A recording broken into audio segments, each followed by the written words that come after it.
I want to understand. I have done all that I could to see the evil and the good without hiding. You must help me if you can. Doctor, my eyes, tell me what is wrong.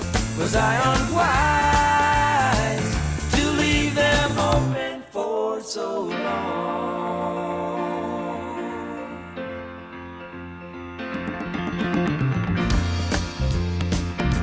'Cause I have wandered through this world, and as each moment has unfurled, I've been waiting to awaken from these dreams. People go just where they will. I never noticed them until I got this feeling that it's later than it seems. Doctor, my eyes, tell me what you see. I hear their cries. Just say if it's too late for me.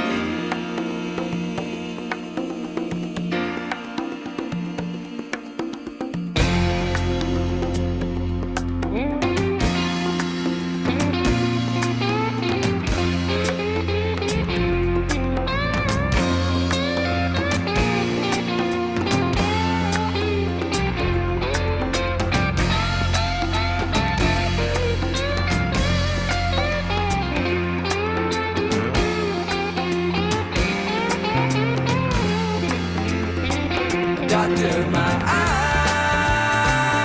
eyes, I cannot see the sky. Is this the prize for having learned how not to cry?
Making a living the old hard way, taking and giving my day by day. I dig snow and rain and the bright sunshine. Dragging the line, dragging the line. My dog Sam eats purple flowers. Ain't got much, but what we got towers. We dig snow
pay.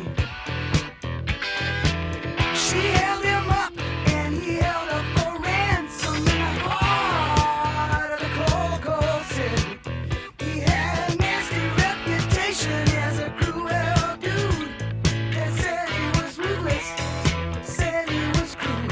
They had one thing in common, they were good and bad. She sang, faster, faster, the lights are turning red. Life in the fast lane surely make you lose your mind. Life in the fast lane.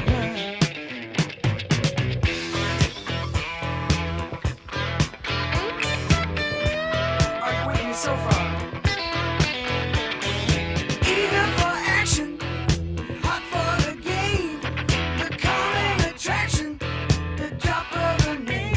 They knew all the right people, they took all the right pills, they threw outrageous parties, they paid heavily bills.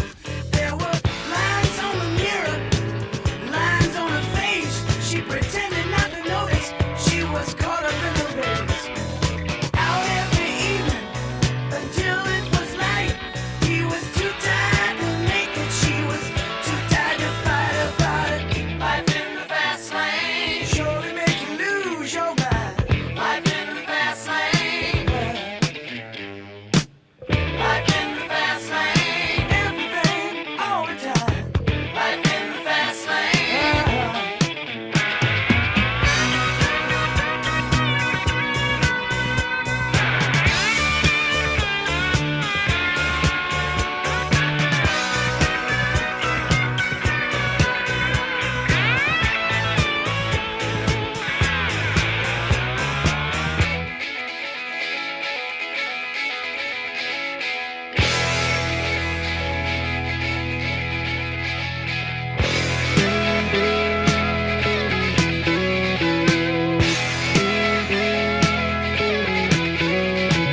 Rolling and burning, blinded by thirst.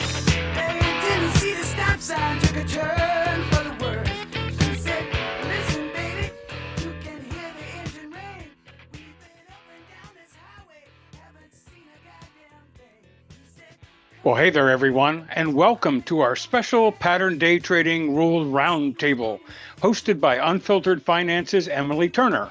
Now, in today's session, Emily will be engaging with our own Nathan Tucci, Roger Scott, Kane Shea, and Graham Lindman to discuss the upcoming relaxing of day trading rules and its impact on retail traders. My name is Raleigh White. I'm going to be your moderator today, and we'll be getting started in just about 5 minutes. So sit back, relax, and enjoy the music. And Emily, Nathan, Roger, Kane, and Graham will be with us at the top of the hour to get this show on the road. And you know what, folks? We can't wait. Talk to you in a few minutes.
call up Trudy on the telephone, send her a letter in the mail, till I'm hung up in Dallas. They won't let me out of this jail if she asks you how I'm faring, till I'm just about to lose my mind. Worried about old Johnny Lee Walker and the girl I left behind. Now John Lee Walker was a card mechanic, had a hand for trouble and an eye for cash. luckiest man in Dallas County. He had a gold watch chain and a black mustache, and he loved his whiskey and he loved his women. Drove a big long Cadillac limousine. Kept a big fine fancy townhouse in Dallas, and a hotel suite in New Orleans. Carried a switchblade knife in his left hip pocket, and a 44 hog leg up under his coat. Cut you down in a New York minute. If they catch you cheating, that was all she wrote.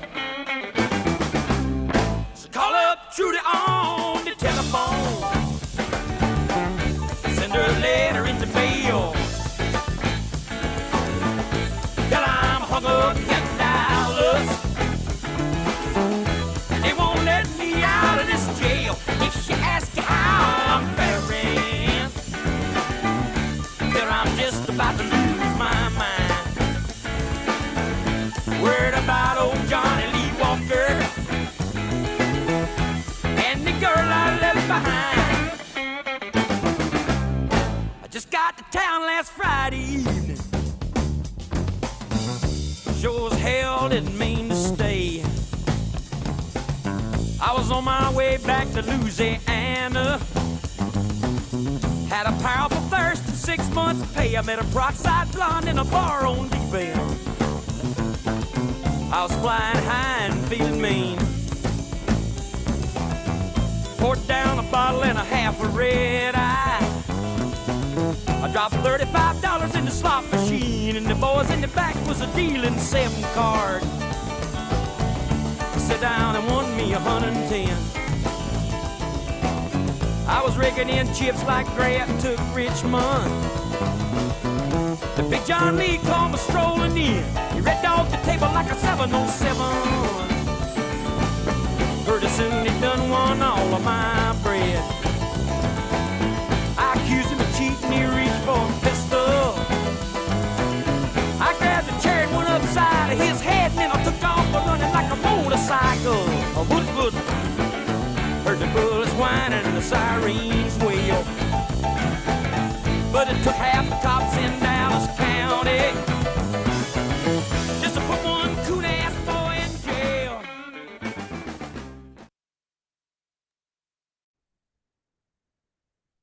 Well, hey there, everyone, and welcome to our special Pattern Day Trading Rule Roundtable hosted by Unfiltered Finance's Emily Turner. Now, in today's session, Emily is going to be engaging with our own Nathan Tucci, Roger Scott, Kane Shea, and Graham Lindman to discuss the upcoming relaxing of day trading rules and its impact on retail traders. My name is Raleigh White, and I'm going to be your moderator today. And before I hand things over to Emily, we do have a couple of housekeeping items to share with you. First of all, folks, if you've got any question during today's presentation, please put them in the chat panel, and we will address them as appropriate during and after the presentation.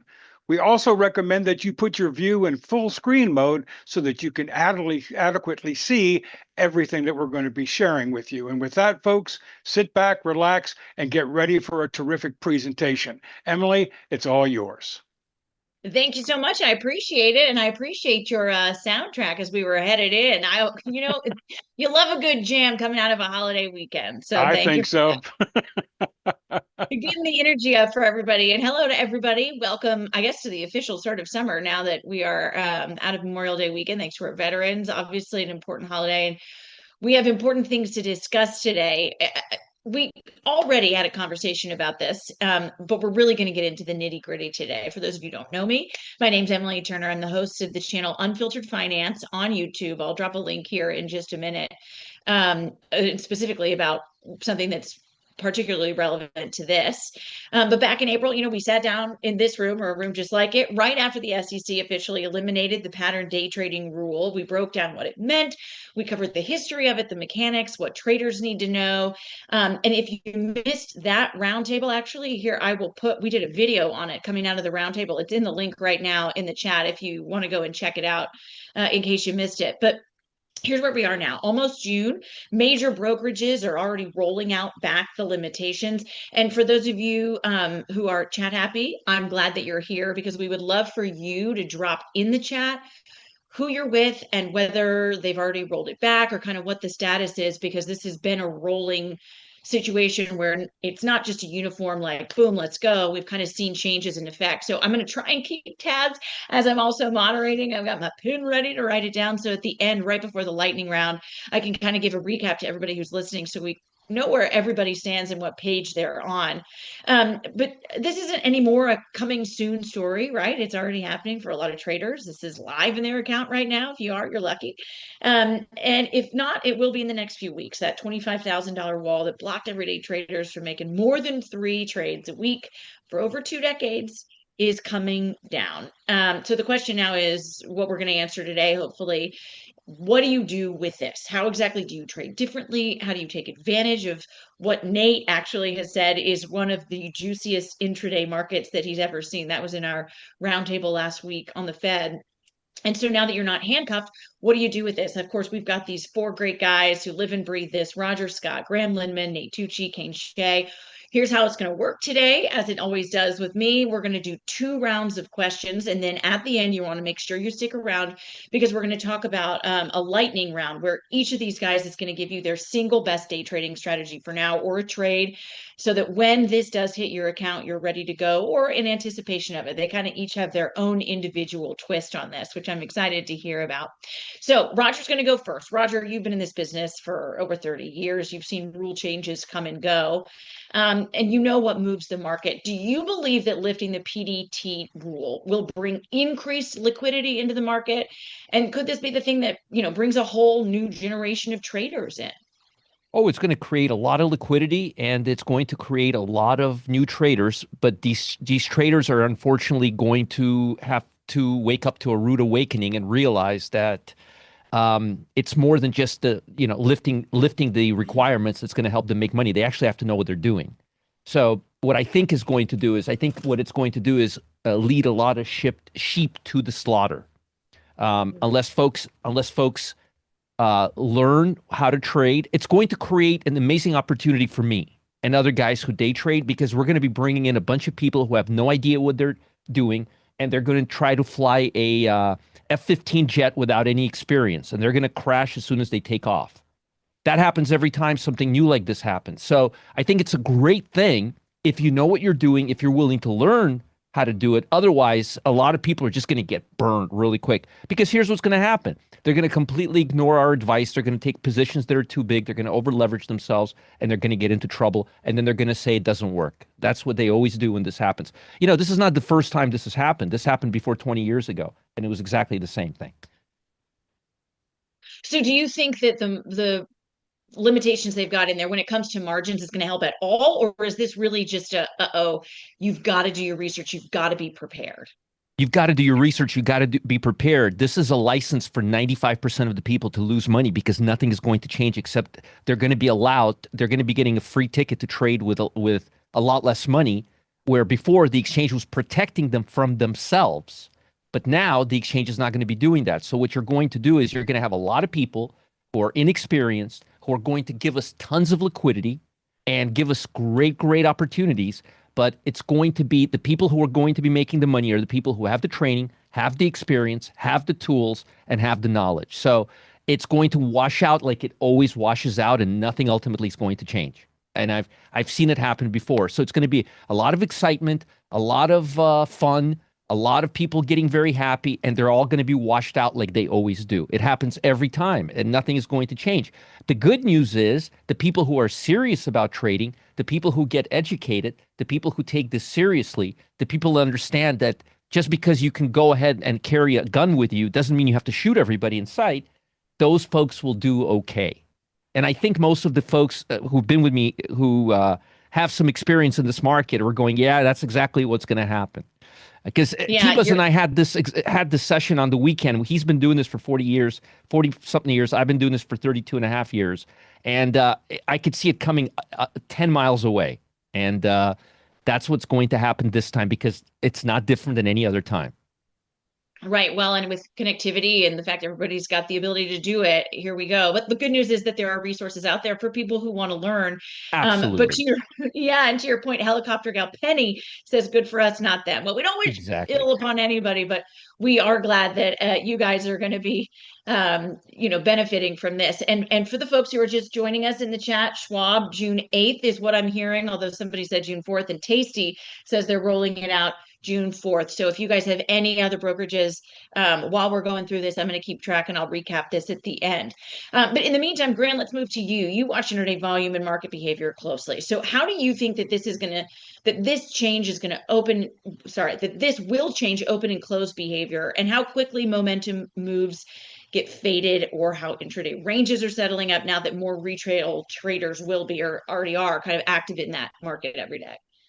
Yeah, personally, I think structurally, we're probably not going to see much change. I mean, we're talking about now opening up the accounts that are under 25,000. So we're talking about opening up a ton of very small accounts. We've got a $60 trillion market cap S&P. I don't think retail traders are going to come in and change how the market works. I do think, to Roger's point, we will have better liquidity. We love trading 0 DTE or 1 DTE options.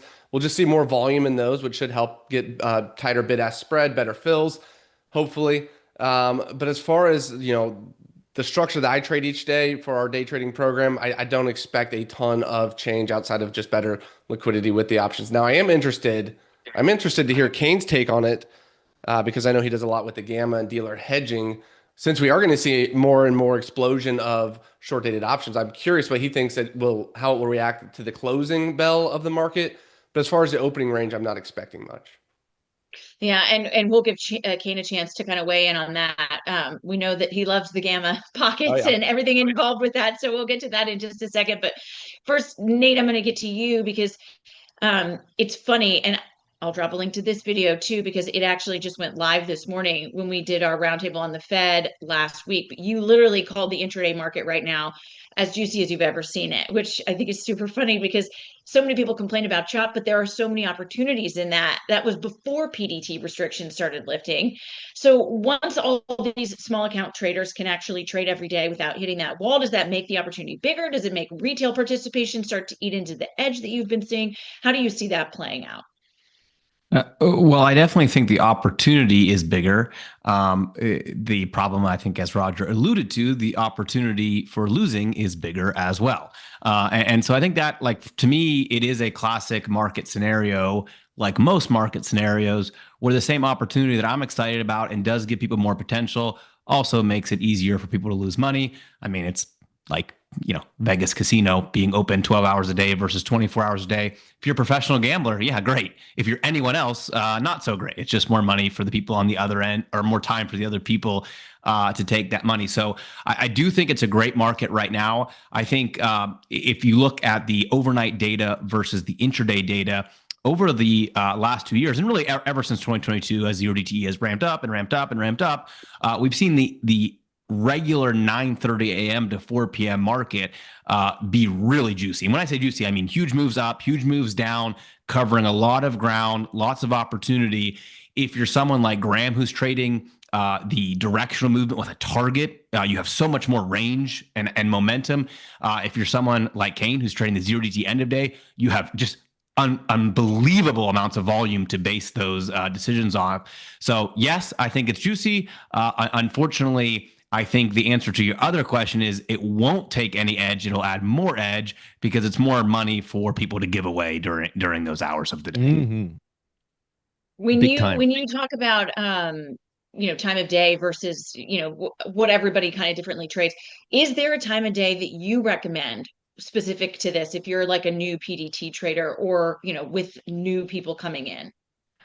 I don't know that I recommend a certain time of day as like a general rule. I think having consistency in the way that you approach it is the most important thing. I think, like, the number one thing, and this is really simple, but I think it's also just true. The number one thing that people will do is they'll get excited about a big candlestick on their chart. They'll get excited about a headline that comes across their desk.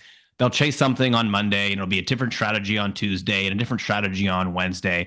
And I think actually having a systematic approach to how you want to take advantage, if you want to dip your toe into 0 DT. And by the way, the beautiful thing about this is you can dip your toe really easily right now. You could trade one share of SPY and risk $500, or well, now the SPY is crazy, $700. You could risk $700, and you're probably going to lose what, $10 on your worst case scenario in that given day, and you can use that on the underlying share now for the first time ever, to really get a feel for how you want to trade this market and build some discipline and build some strategy in a way that you never could before. So I think like do that first, and then once you feel comfortable, then you can start working some options, or better yet, maybe just follow one of the guys here, like Graham McCain or Roger. Not me, because I don't really do this, but Graham McCain or Roger, who have done this the hard way for the last decade, and you'll probably be pretty far ahead of the herd. Yeah, well, don't sell yourself short. I think you have an interesting perspective, that kind of gives people a 360-degree look, right? Where you use it as kind of a mitigating factor, where it's like if you stayed overnight, you were going to miss the top, but you now can use that in a way I'll talk about this on the next question, but I really do think the trade management potential is one of the most undervalued aspects of this update. And honestly, again, for people who are like, yeah, I'm going all in, maybe take a step back, maybe just start with how can I use it to better manage my current scenario, my current portfolio of trades, and not enter 37 new trades. Like maybe start there and work your way into this world of zero DTE or day trading, or whatever, however you want to approach it. Yeah, no, that makes a lot of sense. And just to give everybody an update on the chat so far, there's some question about enforcing it.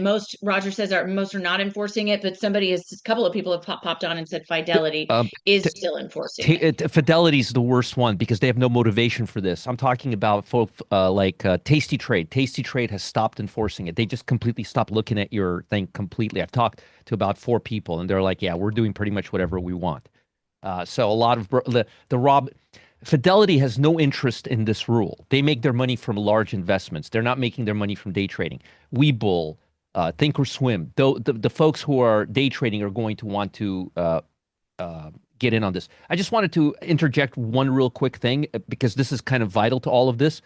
When I said the exchange has done this before, I don't mean like 30 years ago. Do you remember a few years ago when we had them take out commissions, when commission became free for trading? Well, that's exactly what they're doing right now. That brings liquidity into the markets. This is just another way of doing that exact same thing. So institutions want to make more money from us. They lower our commission. They get more retail traders. Institutions want to make more money from us. They drop this rule. It's exactly the same thing, folks. So what happened a couple of years ago is exactly what's happening now. It's just a different variation of it. It's the same thing. Yeah. Thank you, Roger. I appreciate that. And Kane, you've already been mentioned once, you haven't even popped up yet. So you spend a lot of time thinking about market structure and dealer behavior, which is, especially having been on the institutional side of this. So when a wave of newly, let's just say, unrestricted retail traders are fully hitting the intraday market, what does that do to price action?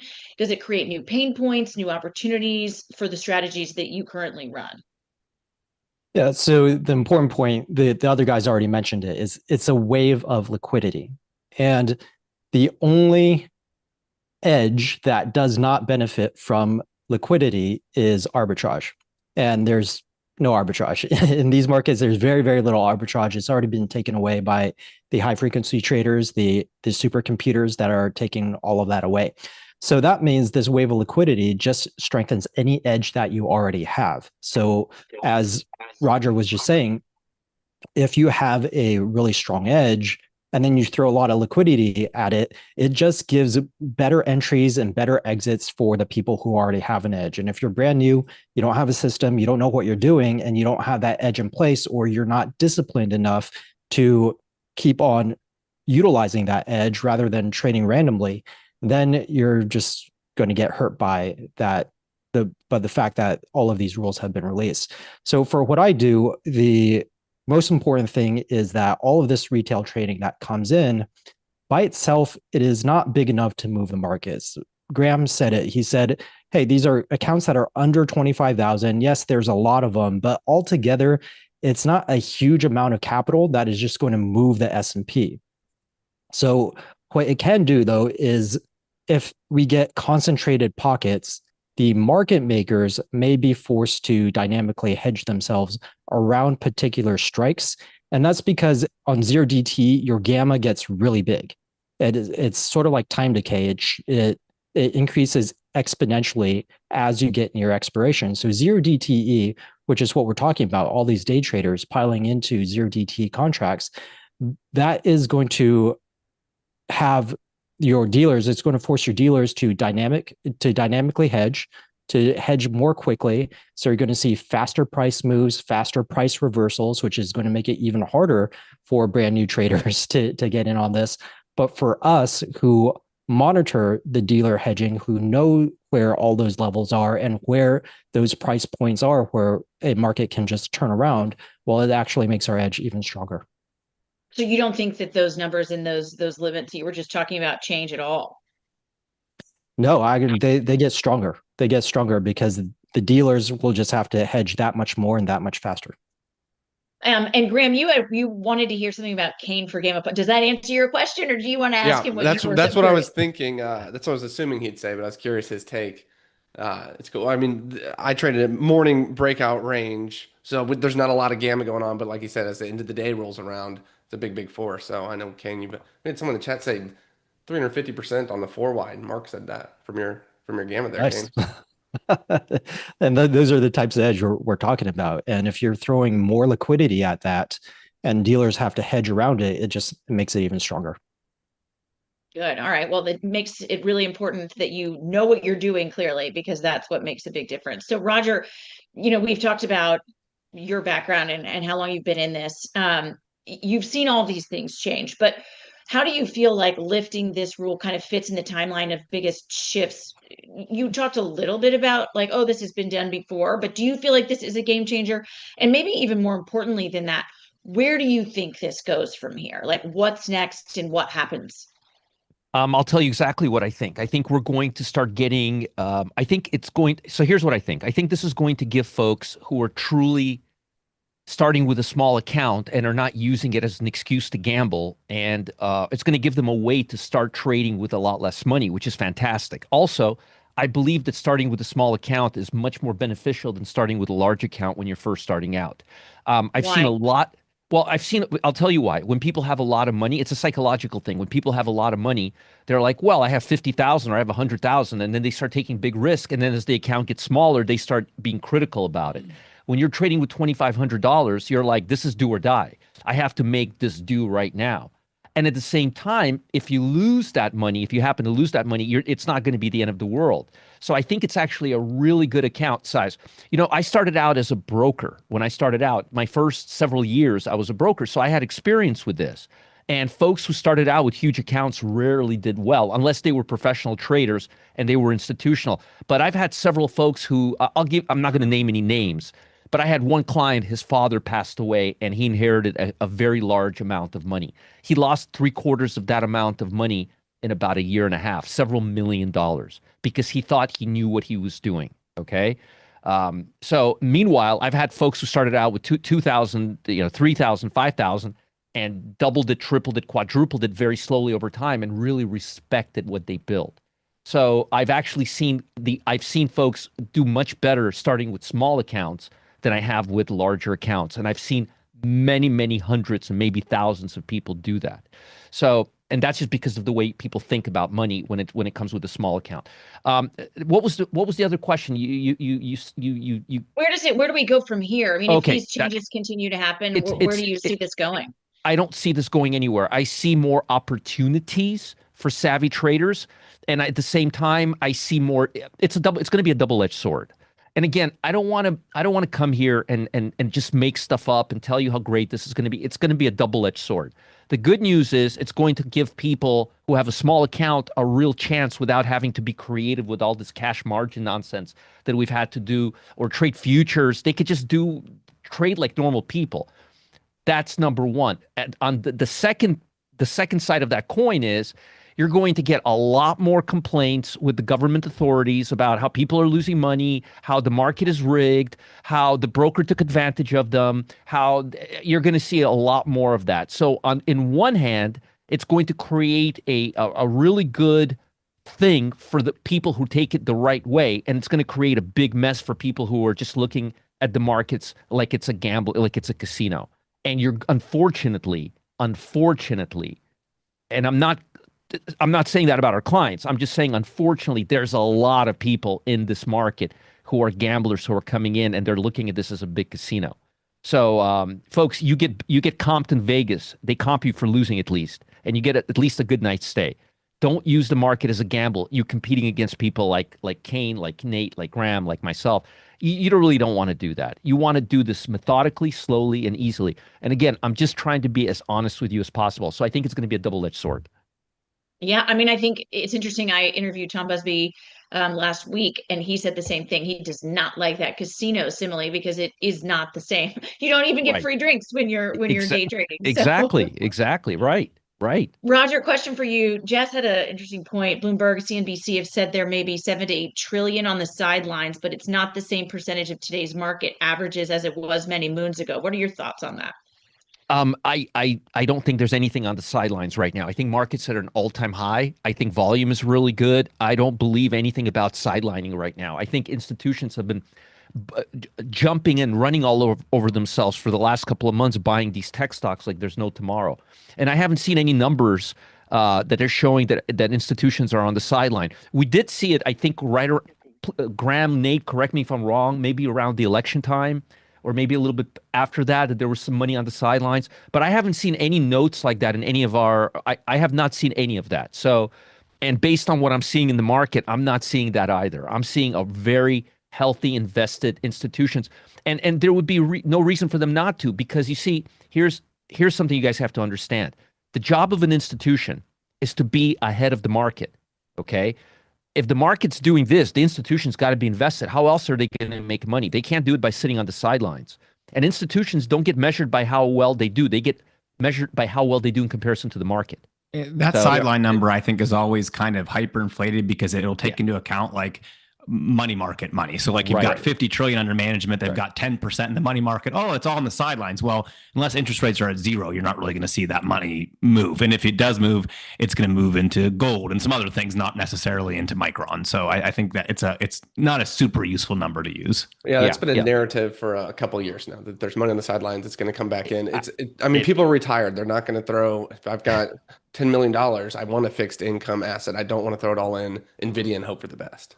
I mean, take a look at, for example, and I know we're on the time clock, but take a look at stocks like CBOE, Chicago Board of Trade, or Chicago Mercantile Exchange. They're near all-time highs right now.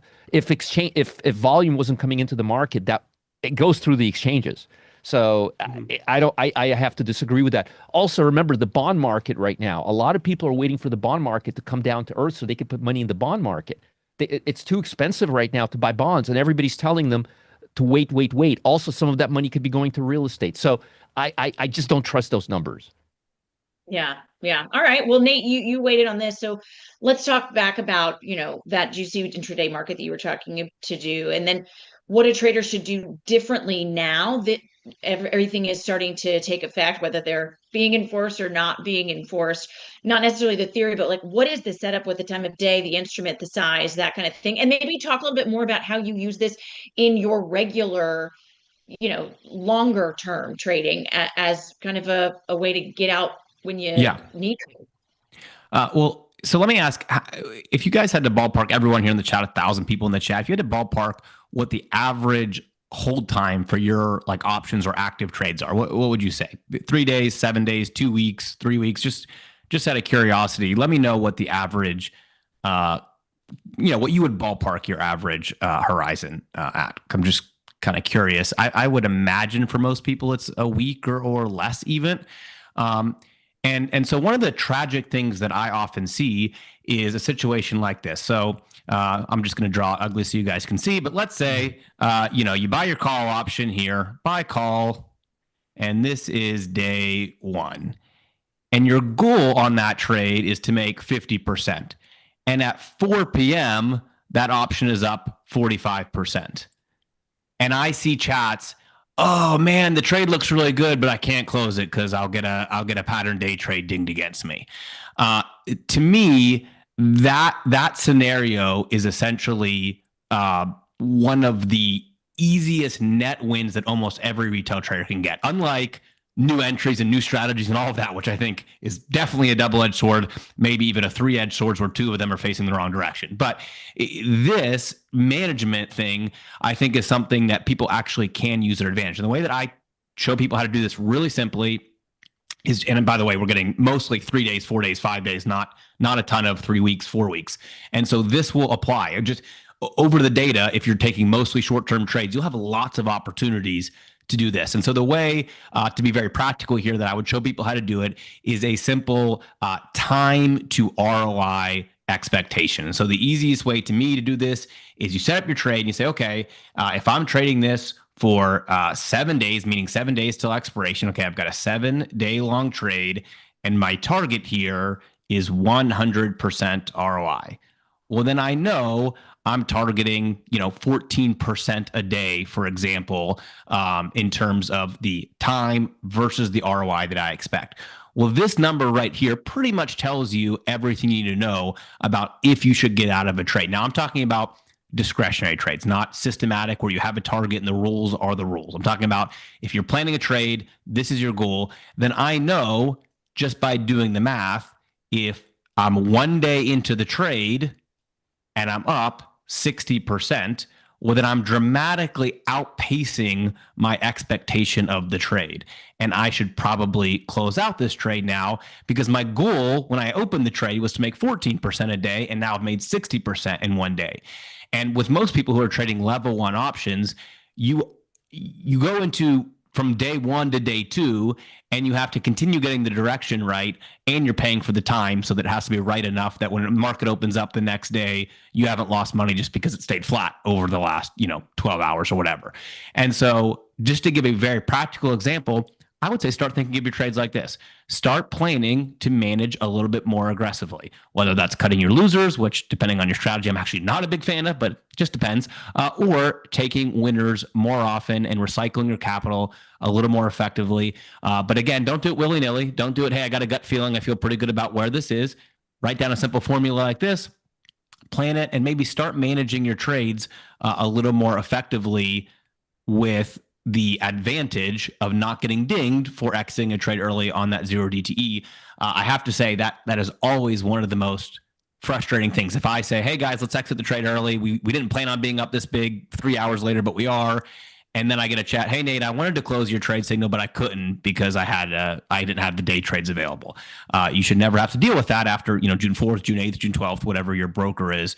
And so that's one practical way. The other practical way that I'll give you real quick here, and this is something that I think is a little bit different than how I would typically start kind of working through someone how to use options, but I'm just going to give you a really general framework, and then you guys do your research, pay attention to the other guys on the show, all that sort of stuff. So here it is. The market is moving really great intraday right now. The net ATR, which means how far does it actually gain, like net by open and close versus how far does it move, is very diverse. So the net ATR on the SPY, for example, is under $3 versus the standard ATR is $7.62. That means it's covering a lot more ground than how far it's actually moving. Okay, how do you take advantage of this? One really easy way. Trade overextended markets intraday going against the trend. Right now, the trend is up. If the market has moved $8 down intraday against you around the standard ATR, you can buy an option for that same day for a bounce back, knowing that the net, where it usually finishes, is significantly less, and therefore your odds of it bouncing back are fairly high. Now, it depends on how far you go out of the money. High is relative, right? But the reason I think this can work for most kind of beginner traders, people who want to trade 0 DTE, is because if you're doing it on something like the SPY, you can trade this for probably $30, $40 as a 0 DTE trade, and you can target 150 or 200% ROI, knowing I don't have to be right very often. I can trade 1 or 2 contracts, and I'll get maybe a handful of opportunities over the course of a week. I know exactly what my roles are. I know exactly what my max risk is. And I have about as easy of a strategy as you could put on a chart to kind of follow the rules on. So there's kind of 2 very practical, very easy things that I think you could do as a retail trader. My suggestion would be to what everyone has said so far, Don't go all in. Don't think I just became a high frequency trader on June 4th. That's not probably going to be a good strategy, but maybe start using some of those rules to your advantage, very limited risk. And what I would recommend, like I just shared in that chart, is something with a super high ROI. Where you could feel comfortable, like Kane does this with Bullseye. You could feel comfortable losing 3 trades in a row in a 0 DTE world if the 4th trade hits 400% ROI. I think for most retail traders, that's going to be an easier methodology to get ahead of the curve than having to have a really high hit rate within the 0 DTE environment. So that just my opinion on that part of the equation. Do you have a particular example, or are we saving that particular example for the lightning round? I will give you a more specific example in the lightning round, but an example would be literally just using the SPY and using that $7 intraday number, for example, using the ATR as your entry point when it goes against the prevailing trend. Yeah, yeah. And Dennis, I see your question about the 60-minute 4 to 4 p.m. 60-minute overnight. We're going to get to that, I promise you, because that's in my rundown. But we're going to go to Kane really quickly first. So Kane, 0 DTE options volume already at 60% of all options flow. PDT is lifting, only going to push that higher. So as intraday options volume continues to grow, how does that change the way that you read price action? You talked a little bit about this, but does more retail 0 DTE flow make, well, you kind of already answered that too, make the edge bigger or smaller? But then more specifically, how does somebody who doesn't have maybe the experience that you do capitalize on that? I think it's even more important now, especially 0 DTE in shorter time frames, because that's where you're seeing all the flow come in, but also because that's where you're seeing the largest effect of the options market. So we used to just take a look at the stock market and say, the options market is just this thing. It's a derivative. And so it has its own market. But the options market is so big now, you said 60%, and it's only going to get larger on 0 DTE basis, that it's so big now that it is actually affecting the stock market. So I think it's very naive to just say, hey, let's look at a stock chart and just look at price action and ignore what's going on in the options world. So especially on a 0 DTE basis, I'm looking more and more at dealer flow levels overlaid with the price action in order to help guide where I can see where price is going to go. So it's going to be very important for everyone to be aware of that, learn that, find some software like we have available to be able to visualize that in order to guide your trading decisions.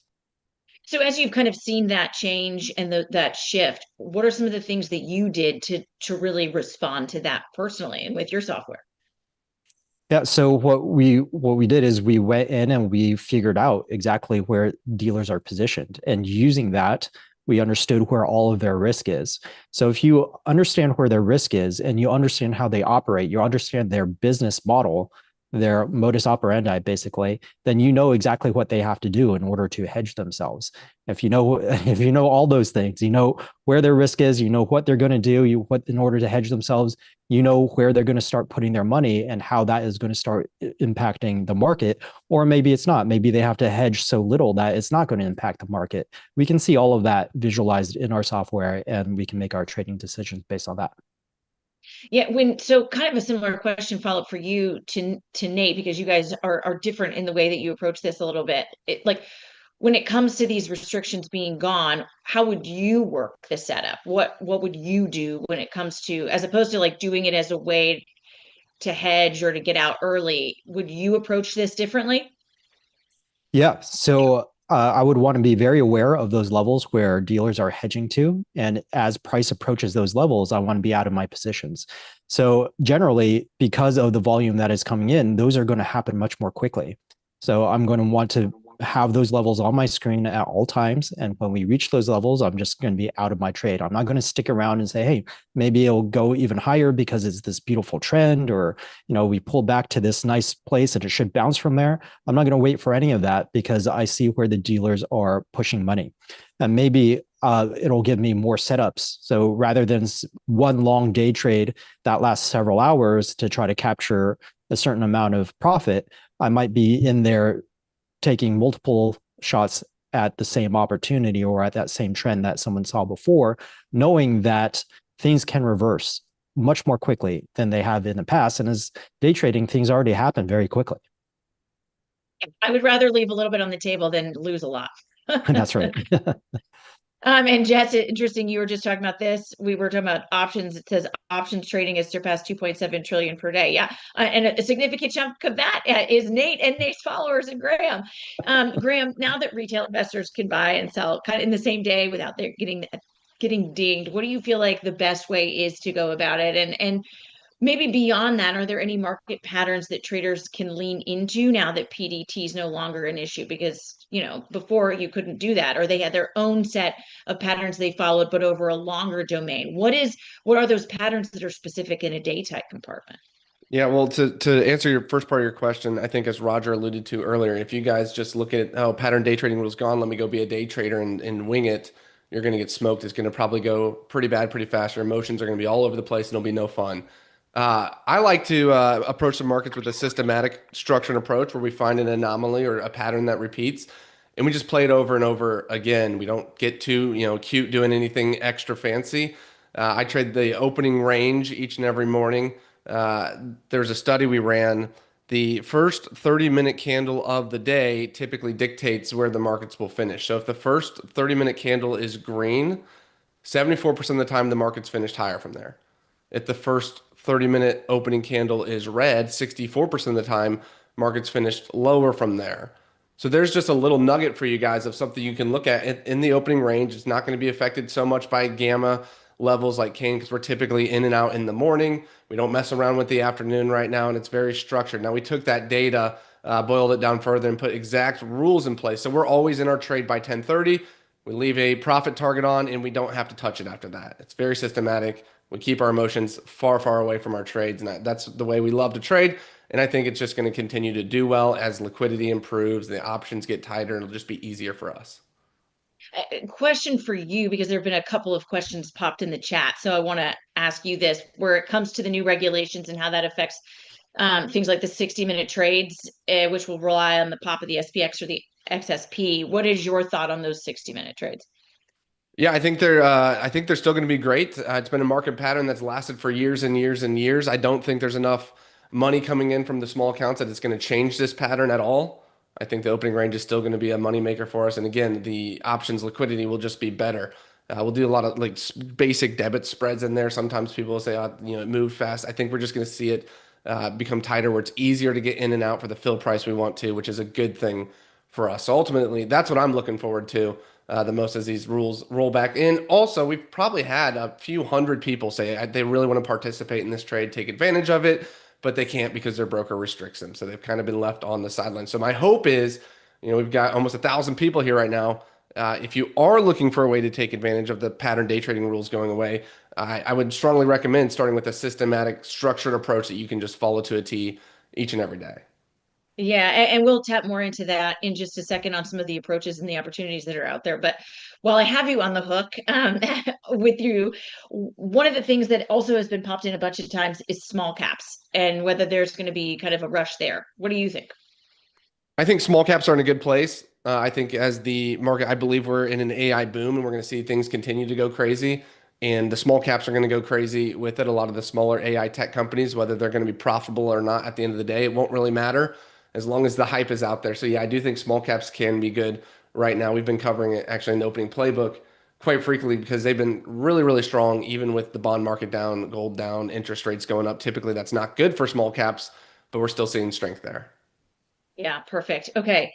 And we're going to get into our lightning round. So guys, get ready. While you are preparing for whatever you're going to use to share your screen, I'm just going to give everybody a quick rundown of the notes that I've been able to take. It looks like everybody weighed in, and that June 4th is the day this goes live in everybody's account except for Schwab. And there's kind of no uniform enforcement, but people have weighed in the chat that TOS, Fidelity, E-Trade, and Tasty have dinged them even since this was changed in April. So I hope that helps everybody. There is no like uniform answer, and but that is our general consensus for the folks in the chat. Okay, so let's jump into what you guys are waiting for, these real life trades. PDT restrictions lift June 4th. That's only 9 days away. And you get one strategy, your single best day trading setup for the moment. Those restrictions lift, or how you're going to play this going into it. So I know you guys each have a different take on how you want to do this. I'm excited to hear it. Roger, let's start with you. Well, can I share my screen? Absolutely. All right, now we're talking. All right, so folks, I want to show you something, and I'm going to launch this right in time for the as they say, it's time for the holidays. This is a brand new platform. I've only shown this once over the weekend. This is called the Sniper Scalper, and I specifically made this. You can see my screen, correct? Yes. Good, good. And folks, if you want to sign up for the world premiere, here's the link for that too. This is going to be a world exclusive premiere. This is a custom scanner that I made specifically because of this new change. I've been trading these in the pit for about 4 months now. Our win rate has been amazing, and let me tell you what this does. So first off, I put a very custom rate of change scanner on here, and this rate of change scanner isn't it checks to see how strong the stock is in a very, very short-term period. It's very different than ProTrader dashboard. It's not comparing to the SPY. It's just comparing relative strength on its own via rate of change. This right here tells us how many high volume candles the stock has had in a row, where the volume is obscene. In other words, we're looking for institutions to be piling into these stocks. And this tells us how many of these candles we've already seen, so we don't have to scan through all of these. We could just go to the top. At the same time, by clicking this button right here, it'll tell us exactly what option to buy, what strike price, what expiration, and how much it costs based on my custom criteria. So what I've done was I created a custom scan that tells you the top stocks that are being bought by institutions at this moment where volume is jumping in and showing you how much volume is jumping in comparison. Now, I've also added something very, very cool in here. So let me show you what I've added in here. It's actually easier to show you this if I use my TC2000. So this is a daily chart. This is a 5-minute chart. So using this system right now, we would be trading this stock right here, right? USAR. This is one that's giving us a signal. You could see it actually right here. USAR right here. There's our signal. It's number one. And I made it exactly, I copied exactly the algorithm that I've been using for the last several months, and I put it in here. So it finds exactly the same stocks. But let me show you what it does, and you can't see this with your eye. So this is really, really cool. I don't think Graham and Nate have seen this yet. This is really cool. So most of you know by now, most of you know right now that I always look at the daily chart when I'm day trading. I can't day trade without looking at the daily chart. And one of the big things I look at is where the key moving averages are, the 50, the 100, and the 200. So let's say price right now was right here abutting the 200. I wouldn't want to take that signal, okay? So what I programmed in here, see this moving average filter on? This filter doesn't show us, but it invisibly looks at the daily chart in real time, and it'll exclude all trades from our list. If you have this on, you can have it off. It'll exclude all the trades that are coming up to the 200, 100, or 50-day moving average on a daily chart. So not only is this telling us what stocks volume is literally piling into, okay? Not only is it telling us what accumulations are what institutions are buying, not only does it tell you what option to buy in real time. You love that, don't you? But it also tells us if the price of the stock is coming near one of my key levels where I'm not going to take the trade, which is pretty cool. Now, if you don't like that, you could turn it off or you could turn it on. We also can diagnose to see why tickers are not coming up here if you're seeing it somewhere else. And we can also have light and dark, and we can see the sound. Now, what I put in here is only what I use to find these sniper scalps. This is like a day trading platform on steroids, and it's really, really great. And I really hope that folks sign up for this because, as I said, we've been doing this in the pit, and I've been posting the testimonials, and the testimonials have been just amazing. Folks, if you're in the pit, have you been taking these sniper scalps? Tell the other folks here. We've got almost, about 1,000 people here. 842 people. Why don't you, and we probably have about 150 on YouTube. Why don't you tell us how you've been doing on these sniper scalps? I've been posting the testimonials Onyet says, loving it. Never thought I'd be using steroids, but yes, amazing. Of course, love the snipers. You can't see it because for some reason, we don't have the chat open to everybody, but the feedback is very, very nice. Here, I'll just repost a few of them right here. Amazing, So- David says. Here, let me just repost Question- some of these. Here. Question for you while you're doing that, Roger. Yes, So is the yes. trades you're going to give us in this? Say that again? Are the trade you're going to give us, is it in this? I'm excited to see that in action. Yeah, so right now, for example, let's say I was using this right now. This is a setup right here. We got it at 1245. It's still accurate. We have 4 high volume candles in a row, and this is the option to buy right here. The 28.50 strike price, here's the expiration date, and here's the latest price. It's telling you right now how high the volume is on these candles in comparison.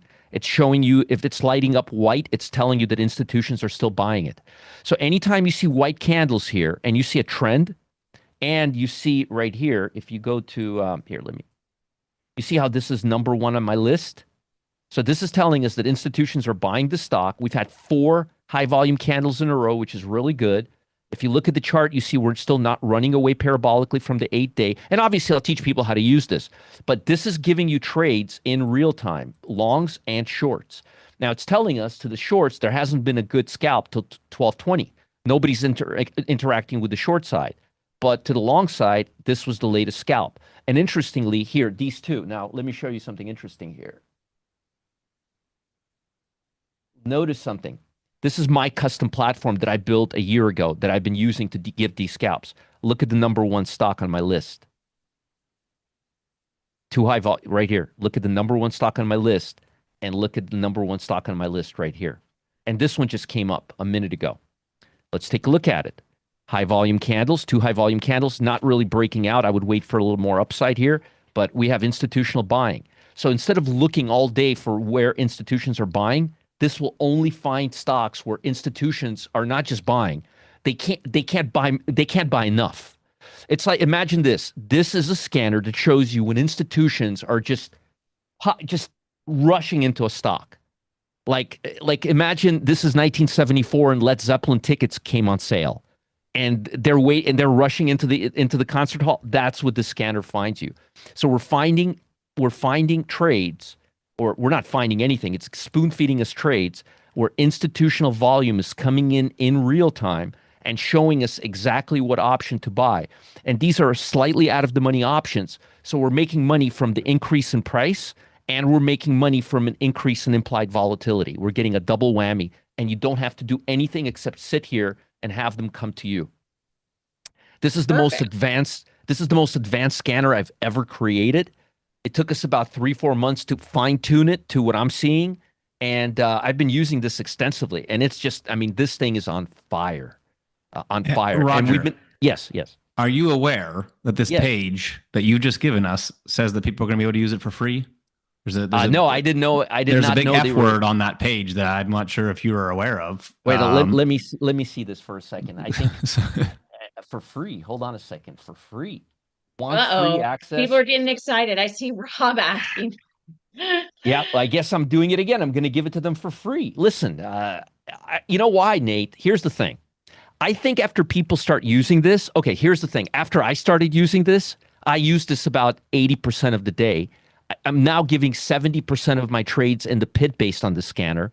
So I think if people, will just, they can't copy it. It's not like they could do anything with it. So I think honestly, if people will love it, they'll try it for a little while, and they'll like it, and they'll start using it, and then eventually they'll buy it. Like I always tell people, there's nothing. You don't need to hide the sunshine in a bag. And if they wanted to give it away for free for some time, then let them do it. Because ultimately, people will want to buy it. I'm sure they're not going to be giving it for free forever. It'll be a test drive. But I think, Nate, that once people see how cool it works and how easy it is to use, they're going to be all over this. You see the stock USAR that we've been talking about recently? You would have made about 20% on that option right now if you were holding it. We've been talking about it for 10 minutes. What has this stock been going? What has this stock been doing in the last 10 minutes? It just went up almost $1. The option The option now is more expensive. I'm telling you, this thing is it's just fantastic, fantastic, fantastic, fantastic. And I think once people see this, they will not be able to turn away from it. They will want this more than anything. Anything that makes money consistently, people always want. And this is the coolest thing that I've come up with since the pit for short-term trading. I still can't believe we're going to give it to them for free, Nate, but just got in up 30. iPhone just made 30% on this stock. So do you see why I don't mind giving it away for a little while? Go ahead, knock yourself out, make some money on the house. So that's what I'm going to do. Perfect. Okay. Well, that's not quite a trade, but that's even better because now people can make all of the trades and they can do that for free. So Roger's dropped the link in there. You can drop it in here again. And yes, of course, it is a part of the pit. Terry, he says he's been using that on most of his trades now. So you've got not quite a trade, but like the opportunity for a lot of trade when it comes to Roger. Nate, we're going to go back into our lightning round here. We're going to talk about your trade, your strategy, and why you're picking it right now. Let's go to you. Yep. I gotta blame Roger that he showed his off too long because mine is already up a little bit, and I would, so I'm gonna blame Roger for the 8% that I missed on my trade. Roger, can I take over the screen from you real quick? Oh, I'm sorry. Yes. I'm so sorry. By the way, a whole bunch of people said, "How do I get it for free?" Well, you got to go to the link. You got to show up Saturday. Just show up Saturday, and that's where you get the details. Now, yes, it is a try it for free. As the publisher, sorry, I can't give away all of Roger's work forever for free. If you knew how many hours went into our Slack channels to get to what Roger just showed you on the screen, you would know the investment that's into that so far. Okay, the trade I'm going to give you is NVIDIA. I actually wanted to give you Google, but it already is up like 1%. It was kind of a pullback idea as well. So I switched to NVIDIA, our dear lagging Mag 7 that refuses to catch up. But we're going to give it a chance to catch up here either today or overnight. So the way we're going to do this, really simple. One DTE trade, because we can do that with NVIDIA now. How fun. One DTE trade. You could treat this two different ways. You could treat it as a 3-hour long trade, looking for a move up from now to 4 p.m., a little bit of a catch up intraday, and then close it whether you're up, break even, or down. Your loss would be limited in that case because you'll still have lots of time value on the trade relative to when we're taking it. Or you could trade it through to overnight. So the way that we would do this is we would do, let me just move this over and zoom it in a bit so you can see it hopefully well enough. You would do this as a debit spread for the 212, 250 calls on NVIDIA. Again, kind of the pullback catch-up trade idea. NVIDIA has moved down about its expected move already on the day. We'll see if it can pop and catch up with the rest of the green in the overall market. Now, this was about 108 when I pulled it up, so I blame Roger that it's now 125, but it still gives you about 100% ROI potential on this trade. Now, again, trade it till 4 p.m. If it's up at $1.50, $1.60, take your profit. If it's down at 80 cents, take your loss. That's version 1. Version 2, don't even worry about it. You're trading it through tomorrow for an overnight catch-up move. Both, I think, are reasonable.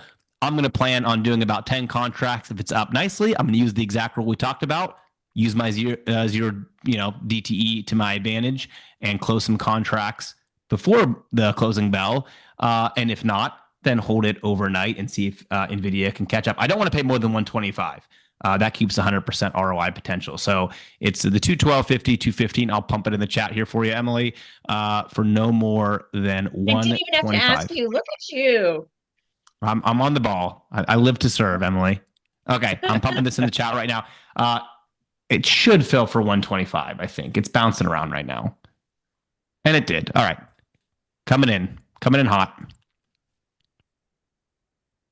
Awesome. Okay, great. Well, Kane, let's hear yours.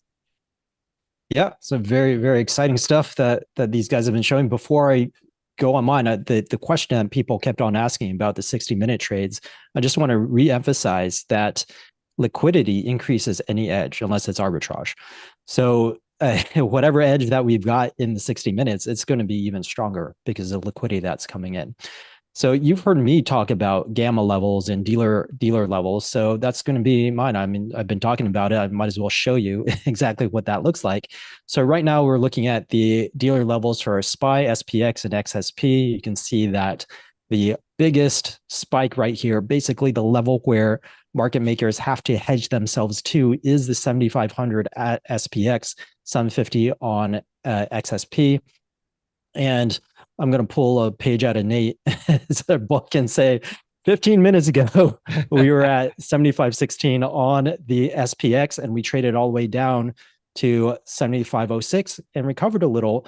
And at that time, if we just said, hey, let's target 7,500, there's a couple ways that you could have done that. You could have done a vertical spread, a bear put spread, a bear call spread, credit. If you wanted to target 7,500, then you take it off as you get near 7,500. Since we're already close to 7,500, though, one way that you could play it is a butterfly.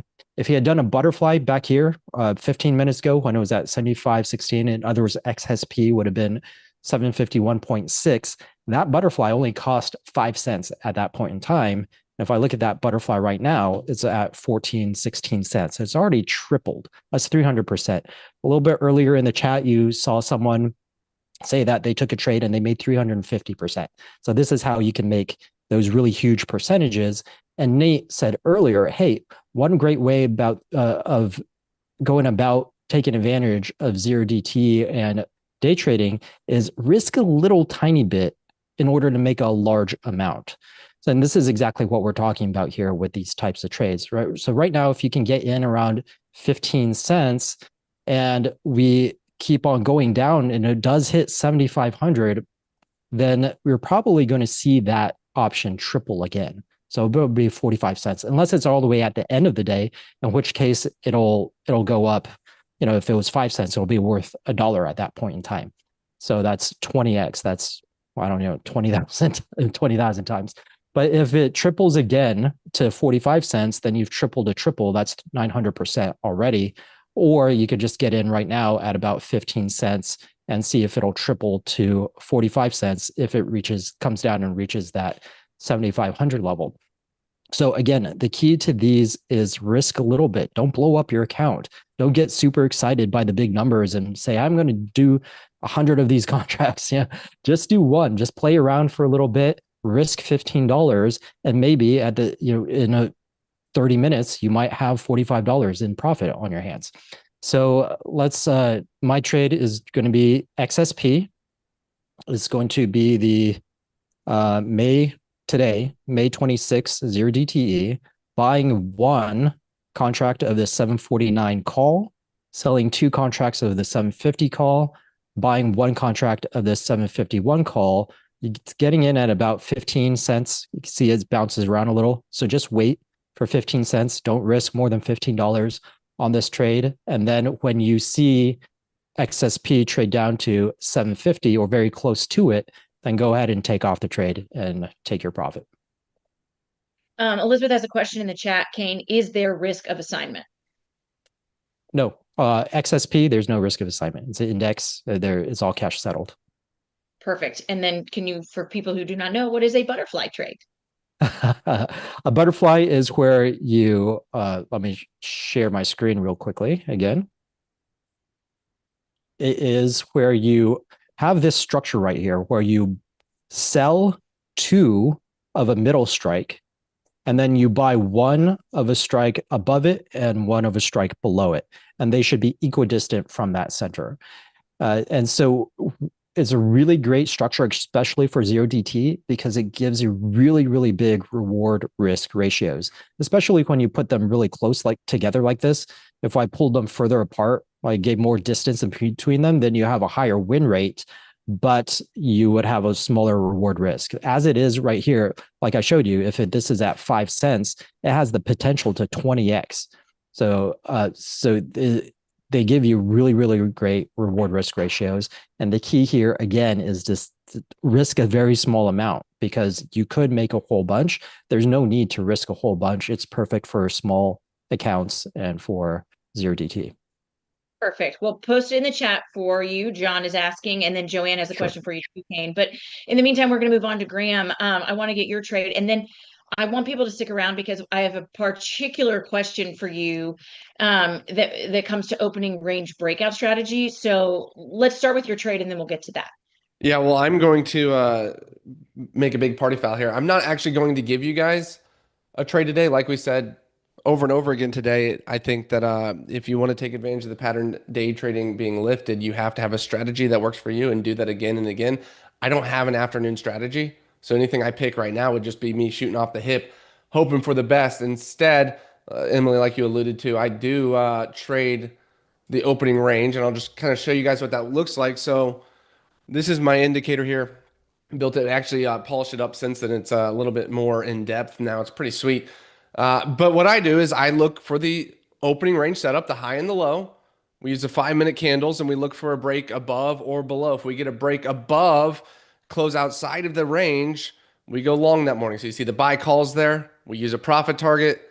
If it all works out, we usually make around 50% that day. So here I made $1,000 this day. You can see the opening ranges here. Once it's set, we can play it. Broke above, we're long with a target. Same thing to the downside. Opening range gets set in the morning. We get outside the range. It says buy puts. We place our trade. I am done for the day. I'm not going to come back in the afternoon and look to place another trade. We leave our profit target on. Ideally, we hit. This was a week we went 5 in a row. We just did that just recently the other week as well. But again, very simple, very systematic. We let the first, in this case, 15 minutes of the day opening up. We let it settle in, and then we just look for a break above or below. Because remember what I told you earlier. When we have a positive 30-minute session, the base strategy said 75% of the time we go higher. When it's a red candle, we go lower 64% of the time. We took that, dug into it a little bit deeper, and found exact rules for the best possible outcome. So very simple. Let the markets open. 15 minutes in, we have from 9:45 to 10:30 for it to give us a signal. If we get that signal, we place a trade and we're done. If not, that's okay. We just wait. We come back around the next day. And like Kane's trade, we do on SPX and XSP. So there's no risk of assignment. Nothing to worry about there. It's cash settled at the close. So in the case where we don't hit our target, that's fine. It just takes care of itself and we'll be back for the next day. So again, I apologize for not giving a trade here, but I feel like that would go against the nature of what we discussed today, given that my strategy focuses at the opening first hour of the day.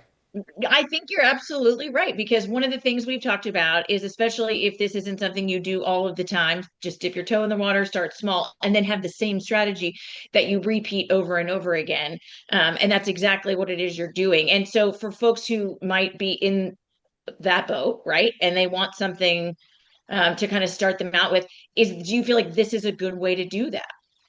Oh, I think it's the best way to do it personally. I do it every single day with my own money on the line. You guys see it. If you're in the Telegram channel, you get to see it all in real time, real action. We've actually just recently, we took it a little bit further and we now have position sizes. So some of the setups are even better than the average daily entry. If we see one, it'll say size 2 or size 3. That's when we know we're going to double our contracts or we're going to triple our contracts, because this exact setup has worked out even with a higher likelihood in the past than our average baseline. So yes, I think this is the best way to do it. I think it's very systematic. So again, if you're new to day trading, if you want to dip your toes in, I think a systematic approach is the only way to go. Otherwise, you're going to get whipsawed like crazy. But yeah, I love it. Trade it every day. Hopefully one day I'll have an afternoon trade that we can take advantage of. But as of right now, sticking with the morning breakout's been working out great.